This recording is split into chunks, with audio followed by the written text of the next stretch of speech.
Your body doesn't just age after 65. It switches operating systems.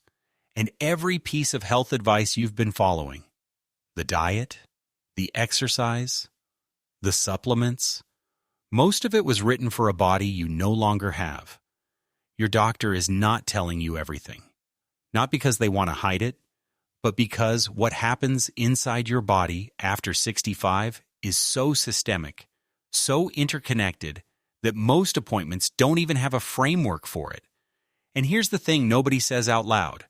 After 65, your body doesn't just age faster, it changes operating systems. The rules that kept you healthy at 45 don't apply the same way anymore. The exercise habits that worked at 50, they still work, but for completely different reasons. And the sleep you've been treating as optional, after 65, skipping it is causing your brain to fill with the proteins that cause Alzheimer's every single night. What we're going to do today is go system by system through your body, your heart, your brain, your metabolism, your hormones, your muscles, and then one final system, the one almost nobody covers, that turns out to be the master switch driving all of it. I'm going to tell you what's actually happening at the cellular level, what the research actually says, not the surface level advice you've already heard, and exactly what to do about it. Let's go. By the time you turn 65, your heart has beaten approximately 3 billion times. 3 billion. And those 3 billion beats have done something to it that your annual physical almost certainly is not catching. Here's what nobody explains about the post-65 heart. Your heart muscle cells, cardiomyocytes, stopped dividing almost entirely when you were born. That means the heart muscle you're running on right now is largely built from cells that are exactly as old as you are. And those cells have been accumulating damage quietly for decades. As they age, the walls of the heart thicken. Not necessarily from disease, not just from high blood pressure, but simply from decades of contracting. This thickening creates what's called diastolic dysfunction. And this is where it gets counterintuitive. Most people think heart problems mean the heart can't pump blood out efficiently. That's systolic dysfunction, the squeeze. After 65, the silent epidemic is the opposite. Your heart muscle stiffens and can't relax properly between beats. It doesn't fill completely before the next contraction fires. So even when your ejection fraction, the standard number on your echocardiogram, looks completely normal, your heart is actually circulating less blood per beat than it should. Your organs are getting less oxygen, less glucose, less of everything they need every second of every day. And most people are told they're fine. Now, let's talk about the arteries. The elastic tissue inside your artery walls, the stuff that lets them stretch and spring back with each heartbeat, starts stiffening in your 40s. By 65, it's a measurable, documented clinical problem. The technical term is arterial stiffness. And a 2023 study in the Journal of the American Heart Association found something remarkable. Arterial stiffness after 65 is a stronger independent predictor of cardiovascular events than cholesterol, stronger than resting blood pressure, stronger than most of the markers your doctor is actually spending appointment time on, and it's almost never tested. Here's why stiff arteries are about far more than heart disease. When your heart contracts and sends a pulse of blood out, flexible artery walls absorb some of that pressure. They stretch, they buffer. When they're stiff and can't stretch, that pressure wave hits your brain harder, your kidneys harder, your eyes harder, thousands of times a day, every day for years. Arterial stiffness is now understood to be a primary mechanical driver of cognitive decline in older adults, not just cardiovascular disease. Brain damage from your own heartbeat. There is also something called baroreceptor sensitivity decline. Your baroreceptors are pressure sensors embedded inside your artery walls. They regulate your blood pressure in real time every time you stand up, turn your head, or change position. After 65, these sensors dull. The response lag grows.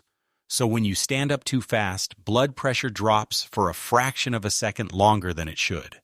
And if the signal to correct it arrives late, you go lightheaded. You stumble, you fall.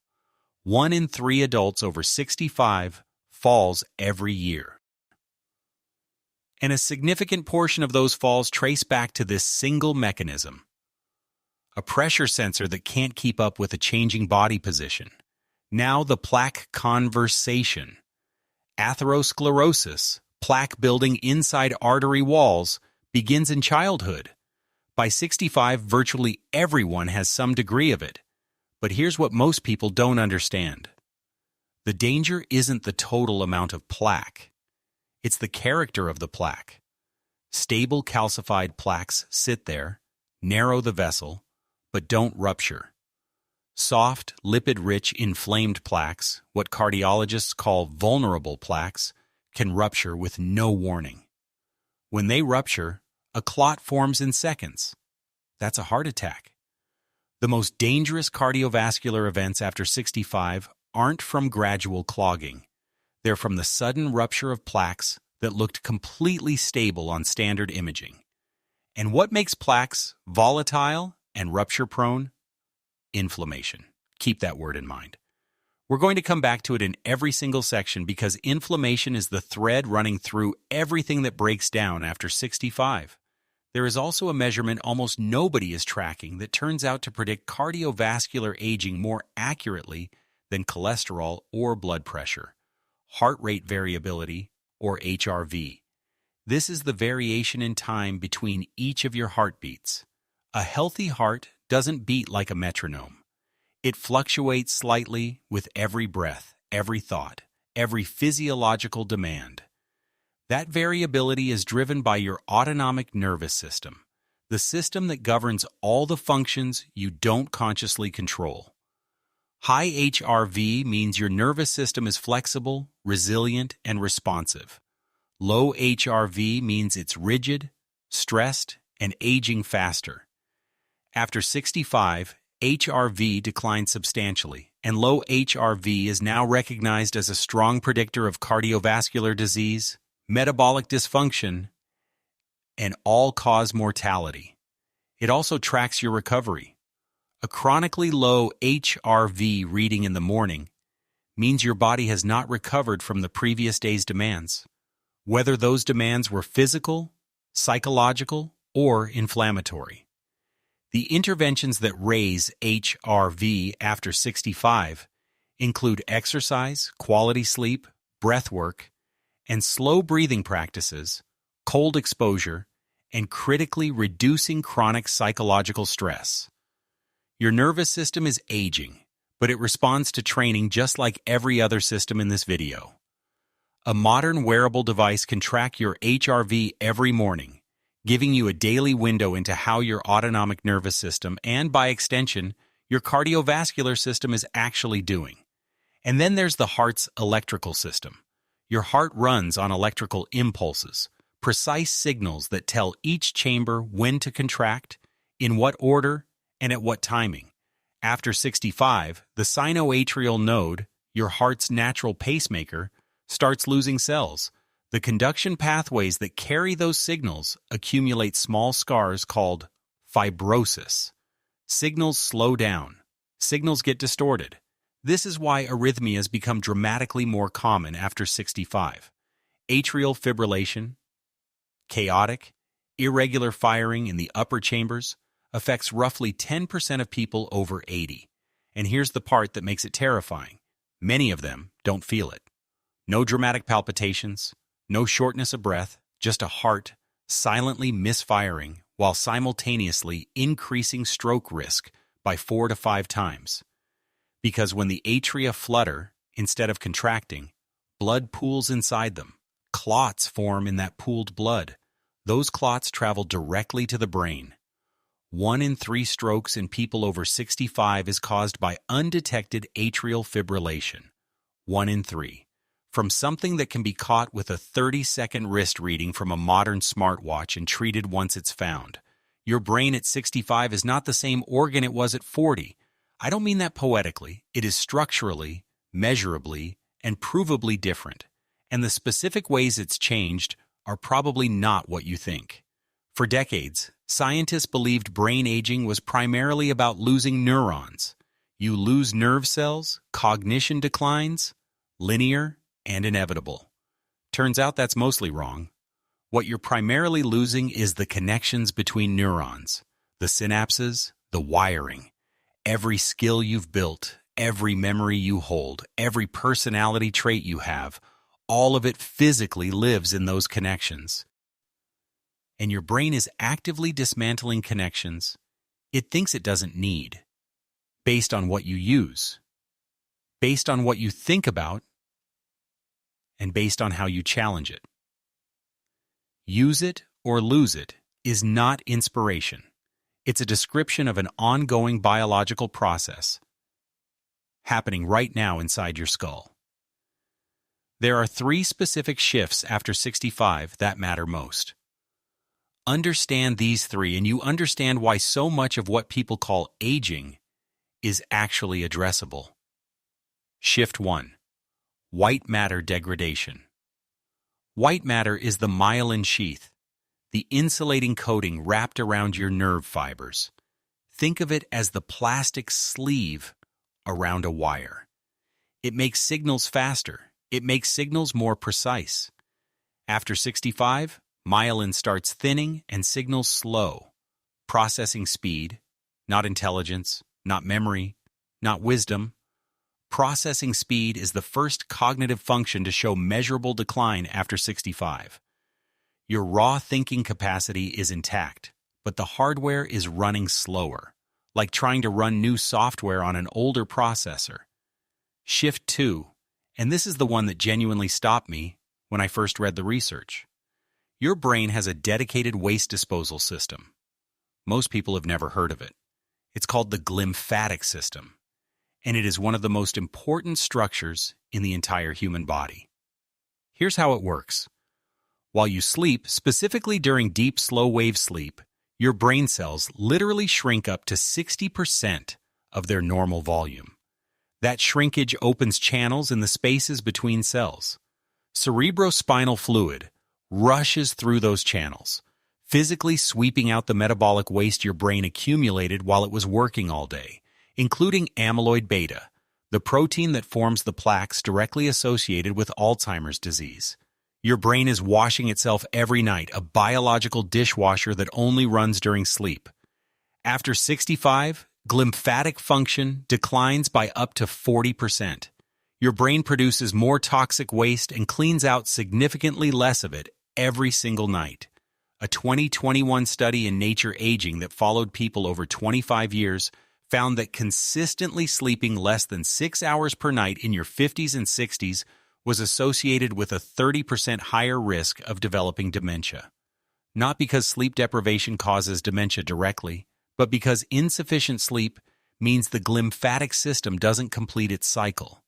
The amyloid builds up night after night, year after year, until it tips past a threshold. After 65, sleep is not rest. Sleep is maintenance, and most people are skipping it like it's optional. Shift 3, the dopamine decline. Dopamine production drops at roughly 10% per decade, starting in your 40s. By 65, your dopamine system is operating at significantly reduced capacity. Most people hear dopamine and think about pleasure or reward, but that's not what matters most about it.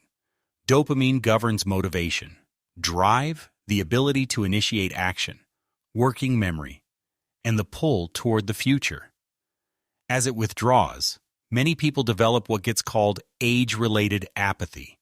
Less interest in starting new things, less initiative, a smaller sense of future possibility. The people around them call it personality change. They say he's gotten quieter, or she's not as driven anymore. What they're actually watching is neurochemical withdrawal with a biological cause, and in many cases, a biological fix. But here's what should give you real hope about the brain. There's a protein called BDNF, brain-derived neurotrophic factor. Scientists call it miracle grow for neurons. It promotes the growth of new synaptic connections, protects threatened neurons, and enables neuroplasticity, the brain's ability to physically rewire itself. BDNF declines with age, but it has the most powerful known stimulator in all of neuroscience: exercise. A single bout of aerobic exercise spikes BDNF in the hippocampus within hours. Consistent training over months has been shown on MRI scans to literally increase hippocampal volume, growing new brain tissue in people in their 70s. The brain you have at 70 is not a fixed structure. It is actively responding right now to what you do with your body. And then there's the hearing connection that most people have never considered. A 2020 Lancet Commission on Dementia Prevention analyzed 12 modifiable risk factors for dementia. Untreated hearing loss was the single largest modifiable factor on that list, accounting for approximately 8% of all dementia cases worldwide. More than physical inactivity, more than smoking, the single largest. And only about 20% of the people over 65 who need hearing aids actually use them because of stigma, because of cost, or because nobody explained the actual stakes. Your hearing isn't just about conversations at dinner. It's a live data pipeline feeding sensory information into your brain. When that pipeline narrows and you don't address it, your brain works dramatically harder to decode every interaction. That chronic cognitive load accelerates exactly the atrophy you're trying to prevent. Okay, here's the question I know is in your head. Why is it so much harder to manage your weight after 65? Why does cutting back on food barely move the needle anymore?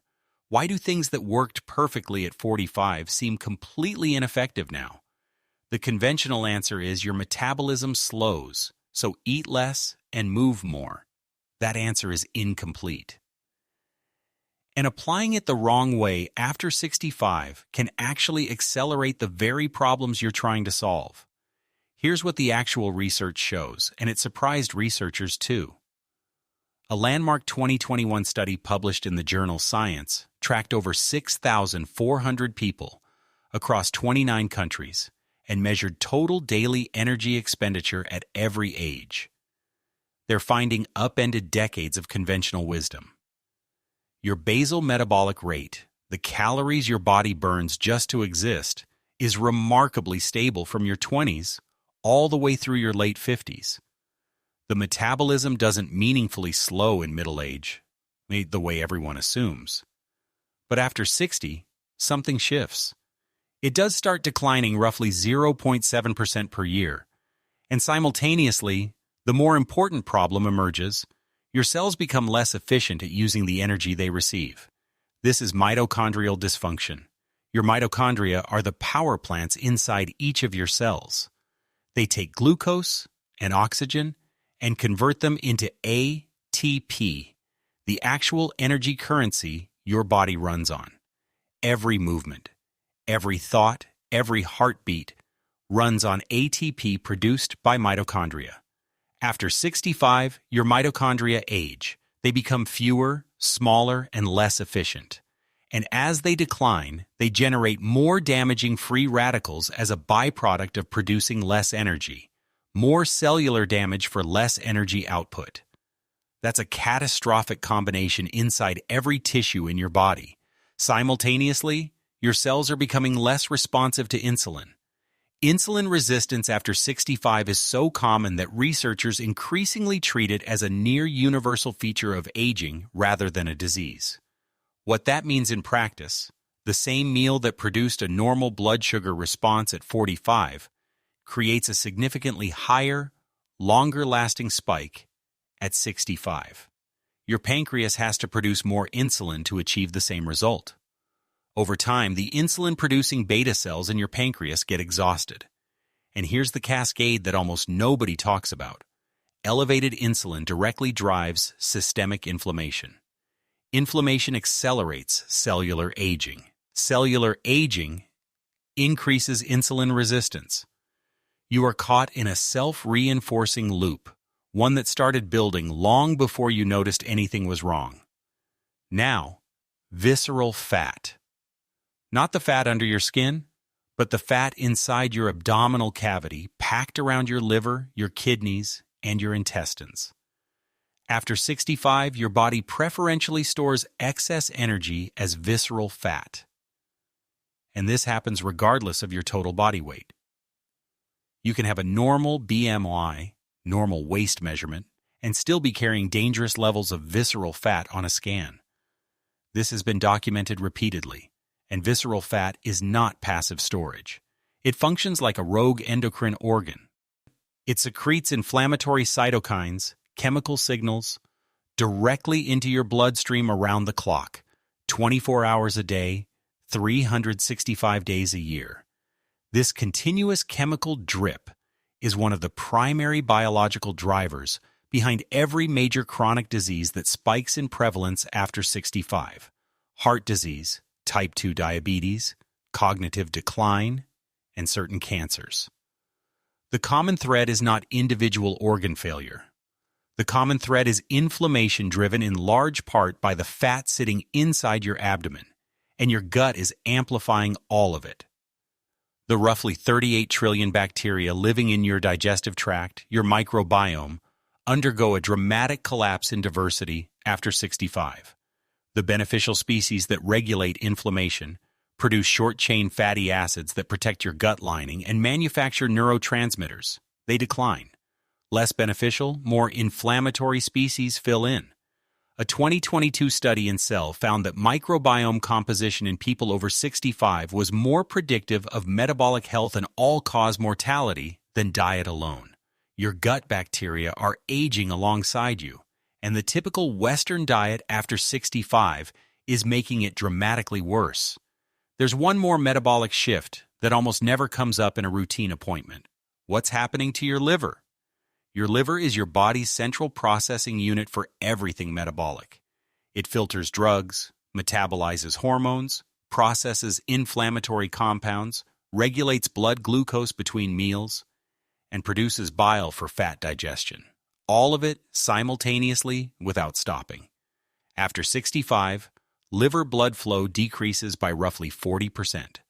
40% less throughput. This is partly why medication dosing has to change so dramatically with age. The same dose that was safe and effective at 55 can accumulate to toxic levels in the bloodstream at 70, not because the drug changed, but because the liver can't clear it at the same rate. And non-alcoholic fatty liver disease, NAFLD, now affects an estimated 40% of adults over 60, not from alcohol but from insulin resistance, visceral fat accumulation, and mitochondrial dysfunction converging in the liver. Fat builds up inside the liver cells themselves. Inflammation follows, and NAFLD quietly accelerates cardiovascular disease, metabolic dysfunction, and in some cases progresses to cirrhosis without one drink ever being involved. But here's the intervention that addresses almost every metabolic problem at once. And it doesn't require changing what you eat, just when you eat. Time-restricted eating, compressing your daily eating window to 8 to 10 hours, triggers something your cells absolutely need. It's called autophagy. During a genuine fasting window, your cells activate this self-cleaning process. They break down and recycle damaged proteins, dysfunctional organelles, and cellular debris, including critically the senescent cells we're going to talk about in a few minutes. Multiple studies in older adults show that time-restricted eating improves insulin sensitivity, reduces visceral fat markers, and lowers inflammatory cytokines without caloric restriction. The window creates the biology. The biology does the work. This might be the section that surprises you most because the hormonal changes after 65 are behind nearly every complaint that people casually write off as just getting old. The chronic fatigue, the brain fog that wasn't there at 50, the mood instability, the body composition that keeps shifting no matter what you do, the feeling that your body just doesn't bounce back the way it used to. Almost all of it has a hormonal fingerprint, and almost all of it goes unmeasured. Let's start with testosterone. In men, testosterone declines at approximately 1% per year from the early 30s. By age 65, the average man has lost somewhere between 30 and 40% of his peak testosterone. Now here's what nobody mentions about women. Women produce testosterone too. It's one of their most important anabolic hormones. And in women, the decline through perimenopause and menopause is even more precipitous than in men. The loss of testosterone in older women directly drives muscle loss, bone thinning, reduced cognitive sharpness, and mood instability. But because testosterone gets categorized in the public imagination as a male hormone, women are almost never tested for it, even when their symptoms point directly at it, even when it's sitting right there in the data available to fix. Here's why low testosterone after 65 is more than just a quality of life problem. Testosterone is a direct anabolic signal. It tells muscle cells to repair and rebuild after stress. Without adequate testosterone, muscle can't repair efficiently after exercise. Bones thin faster. Visceral fat accumulates more easily. Inflammatory pathways stay more chronically active. Low testosterone doesn't just make you feel slower. It creates a structural cascade of physical decline that feeds back into the cardiovascular and metabolic systems we've already covered. Everything is connected. Growth hormone peaks during puberty, then begins a long, slow decline. By 65, most people have growth hormone levels roughly 70 to 80% lower than they were at their young adult peak. 70 to 80%. Growth hormone governs tissue repair, fat metabolism, collagen synthesis, skin integrity, recovery speed, and sleep quality. When it disappears, all of those functions degrade simultaneously.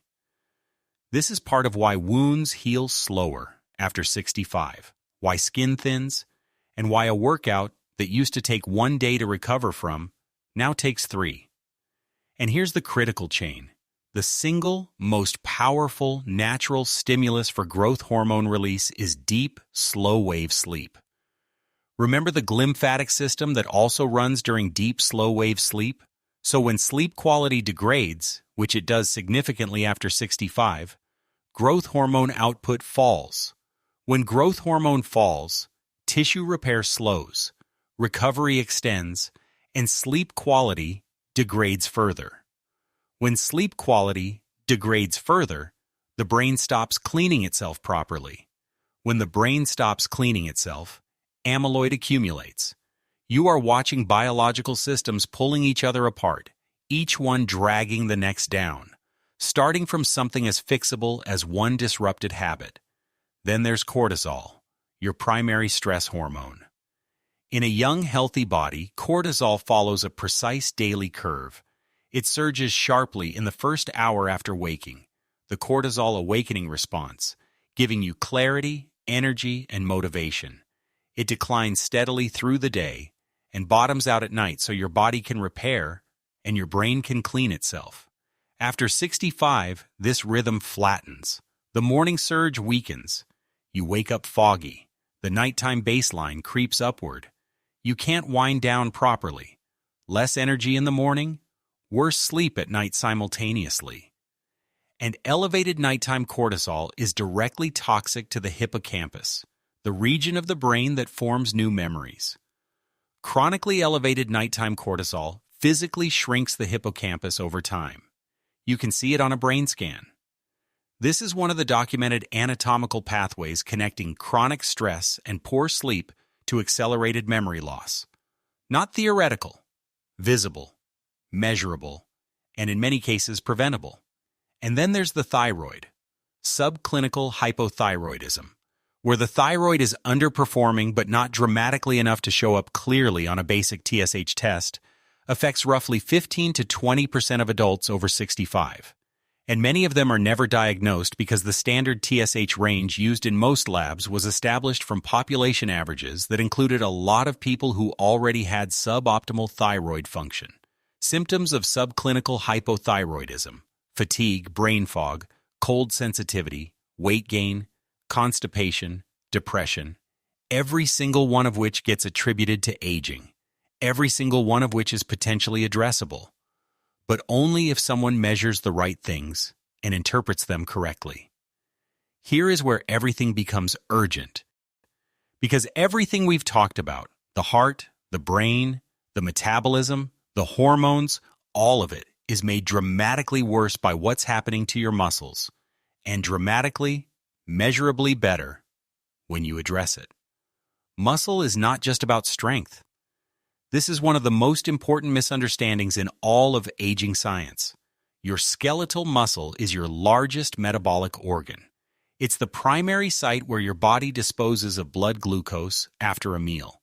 It produces hormones of its own called myokines that regulate inflammation, cognitive function, fat metabolism, and immune activity. Muscle is a communication organ, a signaling hub, and after 65, you are losing it at a rate that the research describes as alarming.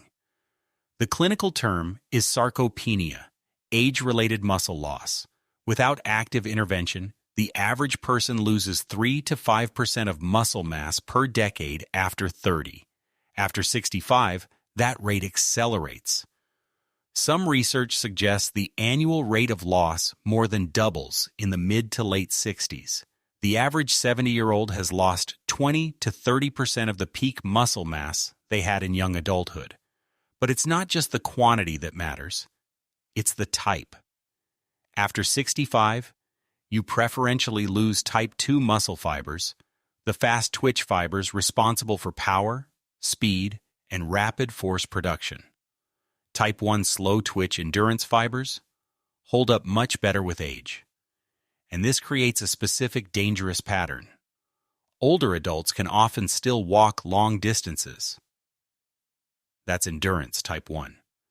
But they cannot catch themselves when they start to fall. That's power, type 2.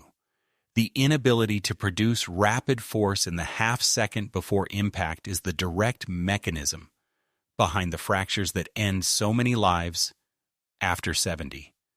Hip fractures in adults over 65 carry a 1-year mortality rate of approximately 25%.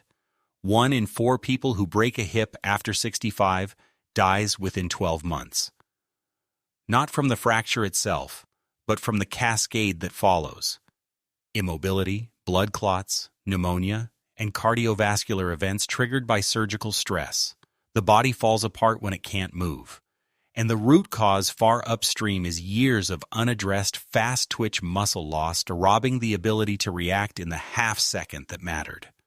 There's also the neuromuscular junction, the physical connection point between your motor nerves and your muscle fibers. After 65, these junctions degrade. Motor units, individual nerve and muscle circuits drop out entirely. Some orphaned muscle fibers get adopted by neighboring motor units, many don't. They simply atrophy and disappear. This is why weakness in later age often has that trembling, imprecise quality. It's not just the muscle failing, it's the nervous system failing to drive the muscle properly, the hardware and the software deteriorating together. Bone density peaks in your late 20s. After that, the balance shifts. You resorb bone slightly faster than you build it. After menopause in women, that pace accelerates dramatically. Up to 2% of bone density lost per year in the first 5 years post-menopause. Men are not exempt. Osteoporosis affects 1 in 4 men over 70, but because it's perceived as a women's condition, most men are never screened. Their bones are quietly thinning, undetected and untreated, until something breaks.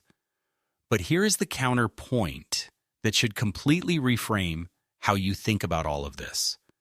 Muscle responds to training at any age. Any age. Controlled studies in adults in their 80s, people in nursing facilities, show significant measurable gains in muscle size and strength after just 8 weeks of progressive resistance training. 8 weeks in people in their 80s. The cellular machinery for adaptation is still there. It hasn't gone dormant. It's not broken. It is simply waiting for the right stimulus. And if you aren't giving it that stimulus consistently, you are making an active daily choice to let it disappear. All right, I promised you the system nobody mentions at your annual physical. The one that, once you understand it, makes every other system in this video click into place, because they're not separate stories. The heart, the brain, the metabolism, the hormones, the muscle, they're all downstream from the same root cause. It's called inflammaging, a term coined by Italian geroscientist Claudio Franceschi. Inflammaging is the chronic, low-grade, sterile inflammation that defines the aging immune system. And researchers now increasingly describe it as the master regulator of how fast you biologically age. Your immune system has two fundamental modes: innate immunity, fast, broad, inflammatory, is your first responder. Adaptive immunity, targeted, precise, slower, is your long-term defense. In a young, healthy immune system, these modes are tightly regulated. Inflammation activates, it does its job, and it switches off. After 65, the off switch starts to fail. Your innate immune system stays permanently, faintly activated. Not enough to make you feel acutely sick, not enough to show dramatically on a routine blood panel, but enough chronically and continuously to drive low-level tissue damage across every organ in your body. Your arteries, your brain, your gut lining, your muscle, everything quietly eroding every day. The primary driver of inflammaging is something called cellular senescence. Here's the mechanism. Every time a cell divides, it copies its DNA. The protective caps on the ends of your chromosomes, called telomeres, shorten slightly with each copy. Eventually, after enough divisions, the telomeres get too short to allow safe replication. The cell hits its biological wall. In a young, healthy body, most cells that hit this wall self-destruct through a clean process called apoptosis. The immune system clears the debris. Done. But after 65, the clearance system can't keep pace. Cells that hit the wall stop dividing, but they don't die.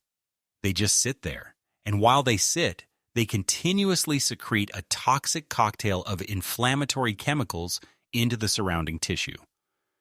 Researchers have a name for them: zombie cells. And here's the part that should make you lean in.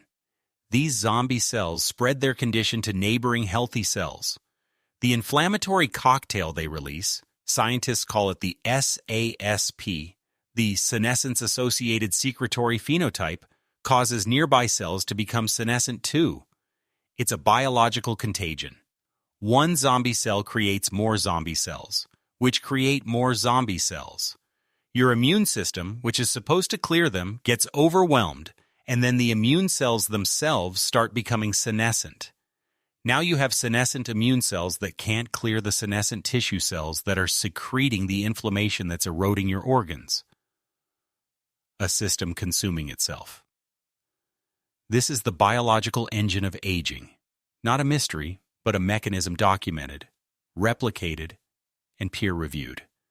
In animal models, when researchers selectively cleared senescent cells using drugs called senolytics, the results were dramatic.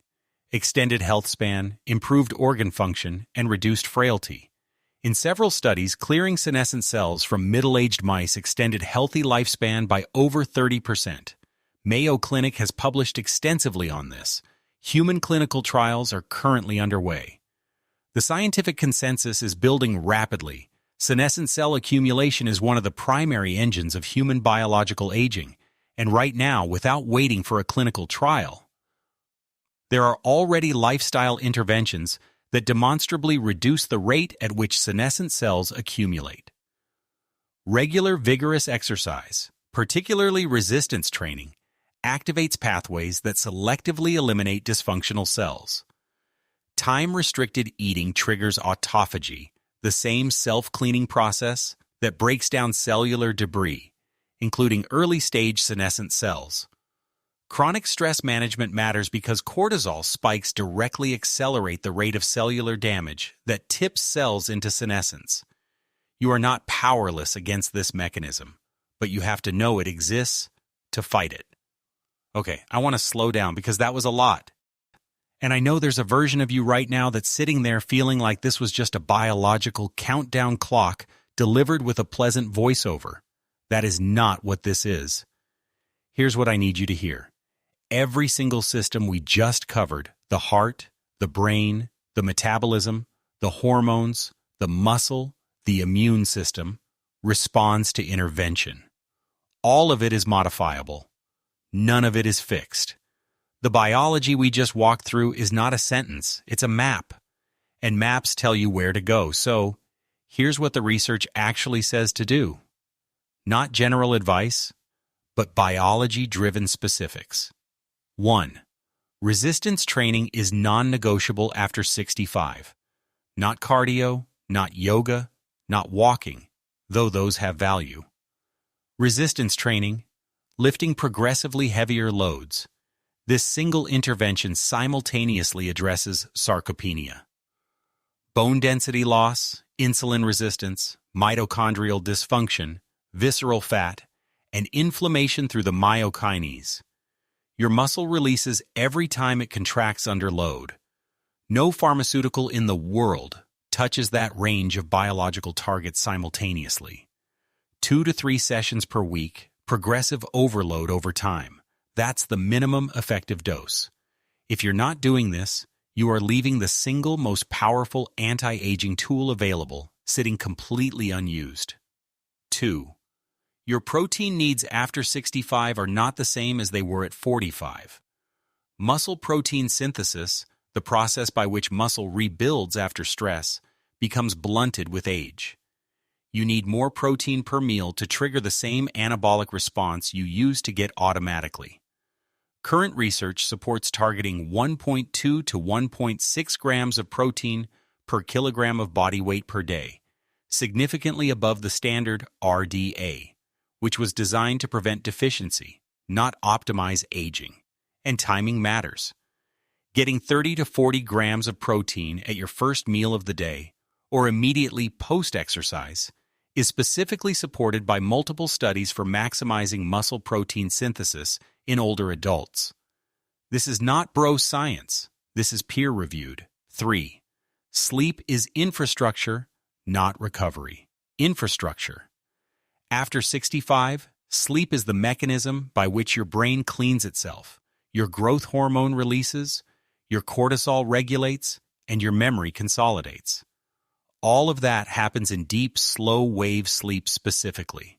Alcohol, late eating, irregular bedtimes, and screens in the last hour before bed, all of them disproportionately suppress deep sleep.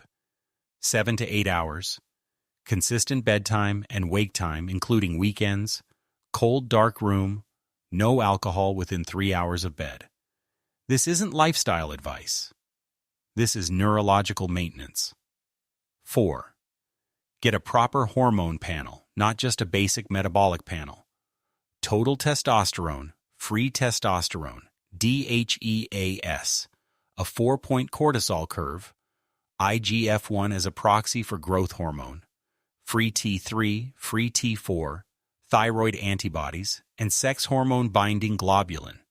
This is the blood work that gives you an actual picture of your hormonal landscape. Without it, you are flying completely blind through the most hormonally volatile period of your life, and you are making decisions about energy, diet, and exercise without the most relevant data. 5. Measure your inflammation directly. High sensitivity, CRP and IL-6 are standard markers and cheap. Any doctor can order them. If your HSCRP is above 1 milligram per liter, you're running in a state of chronic inflammatory overload. The interventions: eliminate ultra-processed foods, increase omega-3 fatty acids, practice time-restricted eating, exercise consistently, and manage psychological stress actively, because stress-triggered cortisol is one of the most potent activators of the exact inflammatory cytokines that drive inflammaging. Chronic psychological stress isn't just bad for mood. It is directly accelerating zombie cell accumulation and tissue degradation. 6. Feed your microbiome deliberately. Fermented foods daily: kefir, kimchi, plain yogurt with live cultures, sauerkraut, miso.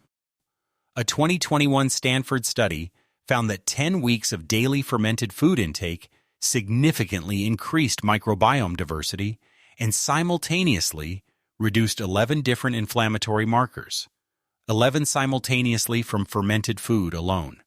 And targeting 30 or more different plant foods per week is consistently associated with higher microbiome diversity and lower systemic inflammation in adults over 65. Your gut bacteria are voting for or against your inflammaging every single day. What you put in your body is the ballot. 7. Challenge your brain with genuine novelty, not crosswords. Crosswords reinforce existing neural pathways. You need to build new ones. Learning a new instrument, a new language, or a complex skill you've never attempted. The stimulus for BDNF production and neuroplasticity is novelty combined with challenge. The brain responds to progressive overload exactly like muscle does. Make it do something it hasn't adapted to. Force new wiring because the architecture of your brain at 65 is not finished. It is still being written by what you do every day. 8. Understand that cardiorespiratory fitness may be the single most important biomarker you can track. Not cholesterol, not blood pressure, not even blood glucose. VO2 max, your maximum oxygen uptake. How efficiently your heart and lungs deliver oxygen to working muscles under peak demand predicts mortality better than any of them. A study tracking over 120,000 people found that low cardiorespiratory fitness was a stronger predictor of all-cause death than smoking, diabetes, high blood pressure, and high cholesterol combined. The people in the lowest fitness tier had a mortality risk more than 5 times higher than those in the highest. Not 15% higher, not twice as high, 5 times. And VO2 max responds to training even in your 70s. 12 weeks of structured aerobic work produces meaningful improvements. Zone 2 training, sustained effort where you can still hold a conversation but are clearly working, is the most effective long-term approach for raising your aerobic base. 2 to 3 hours per week of Zone 2, combined with 1 to 2 short bursts of higher intensity, is what the research consistently supports. This is not optional recreation. This is biological maintenance of your most critical predictive health metric. 9. DHEA. Nobody talks about this one. DHEA, dehydroepiandrosterone, is produced by your adrenal glands and serves as a precursor hormone for both testosterone and estrogen. It peaks in your mid-20s. By 70, levels have fallen roughly 80% from that peak.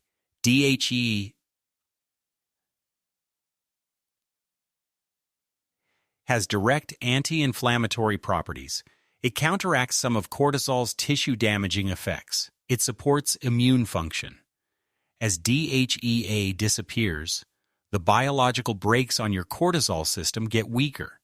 Cortisol's damaging effects become less opposed. The immune system loses another regulatory input. And DHEAS, the sulfated measurable form, is a standard blood marker, cheap, routinely available, and almost never ordered unless you specifically request it. 10. And this one is backed by as much research as anything else on this list. Social connection. The Harvard Study of Adult Development, the longest-running study of human flourishing ever conducted, tracking the same people from their teens through their 90s, found one variable that predicted healthy aging more consistently than any other. Not wealth, not education, not genetics, the quality of close relationships. People with warm, trusting relationships in their 50s had significantly better physical health in their 80s than those who were more isolated. Chronic loneliness increases inflammatory markers. It elevates cortisol. It suppresses immune function. It increases the rate of cognitive decline. Loneliness has been shown to have health consequences roughly comparable to smoking 15 cigarettes per day. 15 cigarettes every day. Social isolation after 65 is not a quality of life problem. It is a metabolic and immunological problem with direct physical consequences. The people in the blue zones didn't have social connection as a supplement to life. They had it as the structure of life built into their daily routines, their communities, and their sense of purpose. If your social world is contracted since 65, that contraction is showing up in your blood. And reversing it is one of the most evidence-backed things you can do for every system we covered today. I want to leave you with something that the data actually supports. Not inspiration, but evidence. In the 5 blue zone regions of the world, the places with the highest concentrations of people living past 100 in genuine good health, researchers have identified a consistent set of behaviors. And when you run those behaviors against everything we covered today, the overlap is almost exact. Daily physical activity that loads muscle and bone. A diet built almost entirely from whole, minimally processed foods with high plant diversity.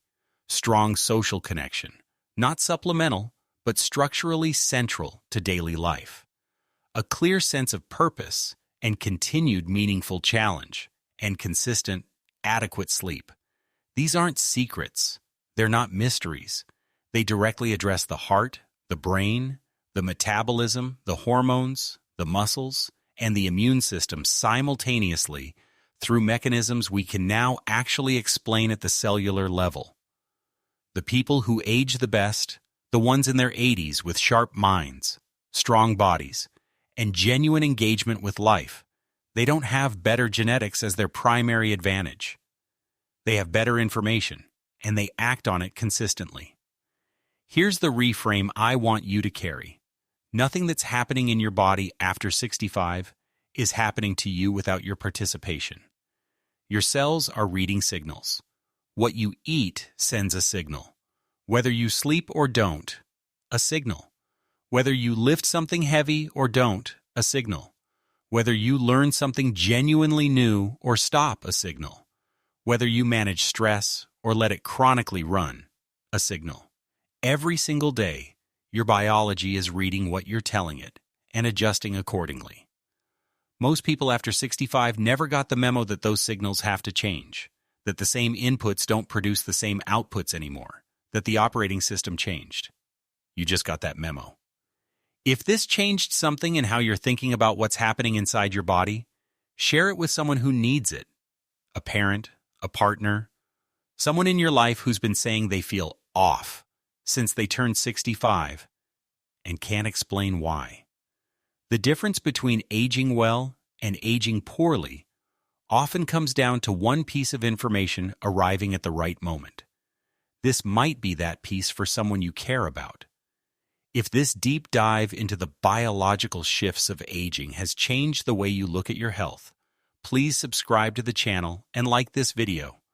We are uncovering the science of longevity that often stays hidden in clinical journals. Let's build a stronger future together. Your next breakthrough in health is just one video away.